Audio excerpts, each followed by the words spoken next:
반갑습니다. 구독, 좋아요 눌러주시고 큰 부자 되시기를 바라겠습니다. 자, 4월 12일 오늘 밤이죠. 미국 시간으로 12일이니까 우리나라 시간으로는 내일 새벽입니다. 내일 새벽 미국의 CPI 이 발표가 있죠. 소비자 물가지수 발표가 준비가 되어 있는데 이 소비자 물가지수가 어떻게 나오느냐에 따라서 증시 변동성이 발생할 가능성이 좀 높습니다. HLB는 지금 바이오 섹터와 동일한 방향으로 움직이고 있죠. 보통 HLB 섹터죠. HLB 만의 세계가 있습니다. HLB만의 세계가 있어서 HLB 재료에 따라서 그리고 HLB 세력들의 입맛에 따라서 움직이는 그런 모습을 보통 보여주는데 최근에는 바이오 섹터와 동일한 방향으로 움직이고 있죠. 그래서 바이오 섹터가 어떻게 움직이느냐에 따라서 HLB도 같은 방향으로 움직일 가능성이 좀 높습니다. HLB 이노베이션은 중장기적으로는 우상향할 가능성이 아주 높습니다. 베리 스모와 결국은 이 합병할 가능성이 크기 때문에 그렇게 볼 수 있겠죠. 4월 12일 오늘 새벽이죠. 우리나라 시간으로는 오늘 새벽이 될 텐데 아주 중요한 지표가 준비가 되어 있습니다. 자, 오늘 밤이죠. 오늘 밤에 21시 30분에 우리장 끝나고입니다. 우리장 끝나고 오늘 밤에 소비자 물가지수 발표가 있죠. 연간 기준, 월 기준. 자, 월 기준이 상당히 중요한데 0.2%, 연간 기준도 중요하죠. 6%에서 지금 5.2% 정도 예상을 하고 있습니다. 5.2% 상승으로 예상을 하고 있는 상황인데, 자, 여기 이제 예측치 대비해서 어느 정도 나올까? 이 숫자에 따라서 증시는 이 변동성이 좀 나올 수 있는 상황이다. 이렇게 좀 볼 수가 있겠죠.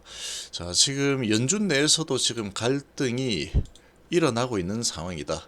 그래서 물가를 잡아야 된다. 그런데 은행에 대한 이 붕괴가 한번 있었죠. 이런 부분을 두고 금리 인상을 추가적으로 해야 되느냐, 아니면은 동결을 해야 되느냐, 이런 부분들이 상당히 갈등을 지금 일으키고 있는 그런 상황이죠. 그래서 지금 보면은 시카고 연은총재와 필라델피아 연은총재는 11일 추가 금리 인상에 신중해야 된다. 반면에 파월 연준의 최측근은 뉴욕 연은총재는 5월달에 금리를 한 번 더 인상을 하는 게 좋을 것 같다. 이렇게 방향이 서로 이제 엇갈리고 있는 상황이다. 그 정도로 지금 어떻게 볼지 애매한 상황이다. 라고 하는 거죠. 그래서 이 부분에 대해서 미국 CPI 지수가 나오게 되면은 그 지표를 보고 이제 어떻게 진행을 할지 이제 방향성이 좀 결정될 가능성이 없습니다. 그 부분을 보고 시장 참여자들이 시장 방향을 결정을 하겠죠. IMF는 경착륙을 예고를 하고 있고 경고를 하고 있는데 옐런은 세계 경제 전망이 꽤 밝다라고 또 보는 시각이 또 다릅니다. 지금 그만큼 이제 시야가 좀 엇갈리고 있지만 증시는 아주 강합니다. 증시는 상당히 강한 방향 쪽으로 움직이고 있는 그런 모습을 보여주고 있죠. 지금 비트코인이 3만 불을 넘겼습니다. 지금 이 비트코인 같은 경우에는 상당히 돈이 많이 시중에 늘어날수록 얘는 올라가는 그런 부분이죠. 그런 부분인데 계속 이제 좋게 보고 있죠. 좋게 보고 있다. 계속 비트코인 쪽으로 돈들이 들어오고 있는 상황이다. 계속 강세를 보이고 있습니다. 자, 이런 모습들을 보면은 이 증시 방향도 좋은 쪽으로 계속해서 이제 흘러갈 가능성이 높다라고 지금 보고 있는 그런 상황. 정도로 해석을 하면 되겠죠. 자, 이렇게 좀 보시면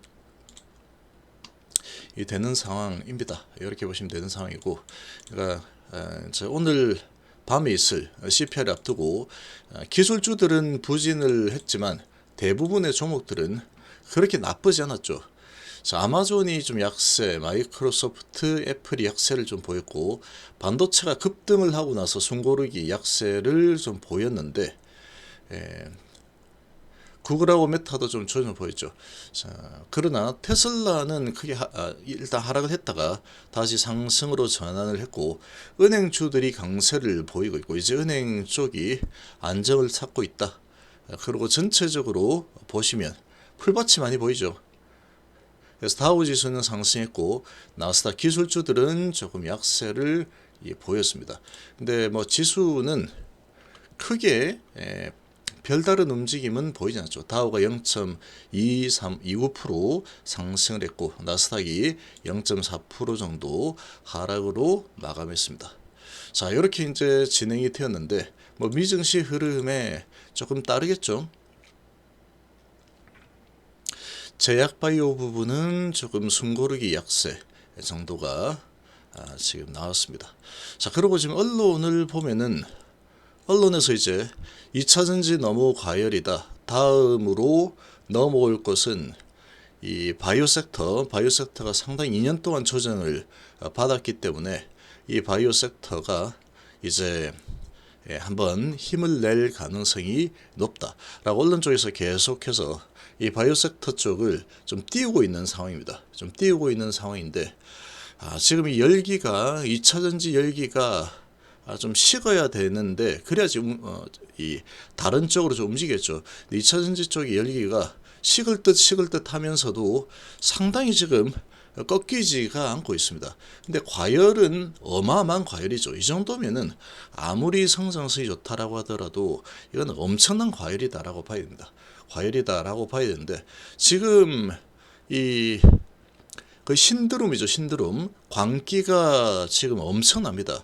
어마어마한 광기로 주가가 정말 많이 올라섰는데 이 막바지에 개인들이 들어가게 되면 마지막 개인은 완전한 총알바지가 될 가능성은 없습니다. 지금 이렇게까지 올라가 있는데 여기에서 지금 사서 10만원에서 80만원 갔는데 지금 사가지고 내가 더 먹어야지 이 100만원 간다 200만원 간다 이거는 정말 오바죠.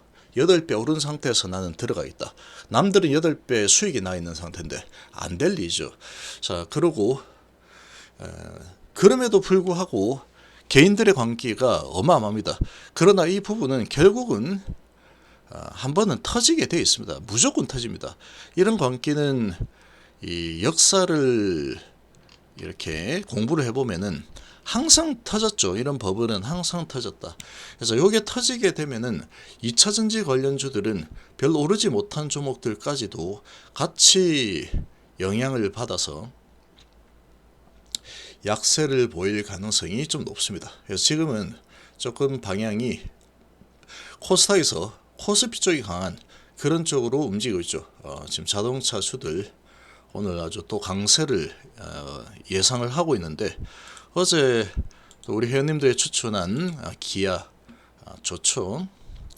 DB하이텍도 뭐 괜찮은 흐름이 예상이 되고 있고 자 그러고 HLB 그리고 HLB 이노베이션은 얘는 지속적인 강세를 이어갈 겁니다. 이렇게 해서 좀 조정 보이다가 레벨업을 하고 이런 식으로 계속해서 기업의 가치를 높여갈 가능성이 아주 높습니다. 얘는.